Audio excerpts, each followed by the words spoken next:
The fate of Kathy Kilonzo will be determined later on this afternoon as the Nominations Dispute Resolution Tribunal of the IEBC is set to give a ruling of whether it will indeed clear her to run for the Makueni senatorial seat that she intends to succeed her late father Mutula Kilonzo. And I'm now joined by senior political reporter Rita Tinina, who is at the Milimani court with the very latest of that proceedings and the fate of Kathy Kilonzo. Good afternoon, Rita. Good afternoon, Tunya. What do we have so far, Rita?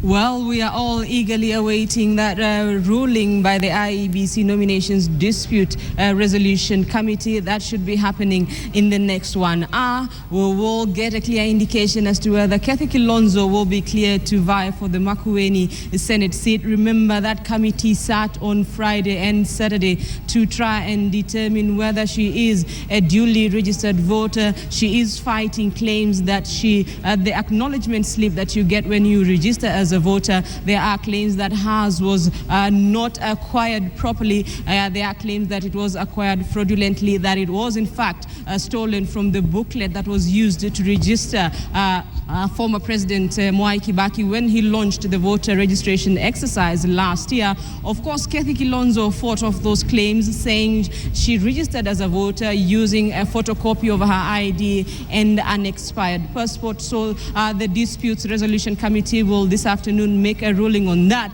We are also awaiting a ruling on Professor Philip Kaloki, whether he too will be cleared to vie for the Makueni Senate seat. He is the man who vied for the Makueni governor's seat during the March elections. He says he later defected to NAC. He vied on a Wiper ticket in March. Now he is seeking to vie for the Senate seat on a NAC ticket. There are claims that he may have flouted some election rules. One of the rules requiring that you have to be a member of a party for at least 45 days before you can contest on that party's ticket. His defense, of course, is he says he defected to NAC on June the 3rd, and so by the 22nd of July during the by-election, he will have complied with the 45-day period required by the law. And Tunya, so we are awaiting the ruling by the court, the implications that this will have. If Kathy Kilonzo is cleared to run, of course, then she will be able to launch her political career. She is considered among one of the favorites to win this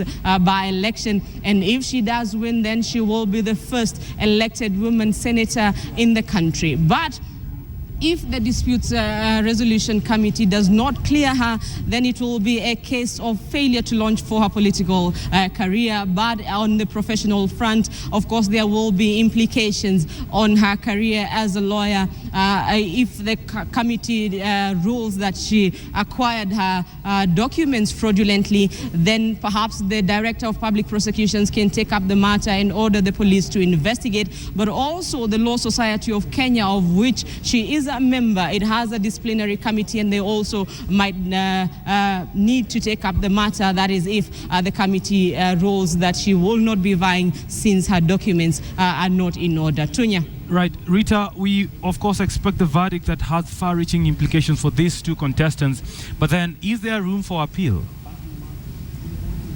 That we are yet to establish. Remember, this is not like a court of law. It is a judicial committee, and so we'll this afternoon be seeking to establish what next for Kathy Kilonzo or for Philip Kaloki, whichever way the ruling goes. Our sources tell us that Philip Kaloki might be lucky on this one, but things are not looking so good for Kathy Kilonzo. We will wait for the official word from the tribunal. But also in the last 1 hour, what has happened here at the Milimani Law Courts is that activist Okia Omtata has filed a petition, and he is seeking to block that disputes committee from giving its verdict at 2 p.m. He claims that the committee, which is made up of IEBC commissioners, he says the IEBC is also an accused party, and so his argument is that the IEBC is an accused person and also cannot be judge and jury of itself. So he says he will be heard in the next 1 hour. We'll wait to see whether the court will give grant his demands, or whether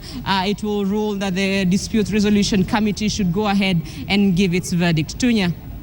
Right, many thanks, Rita. Of course, the plot gets murkier. We'll be here to give you the very latest in regard to that verdict by that tribunal of the IEBC.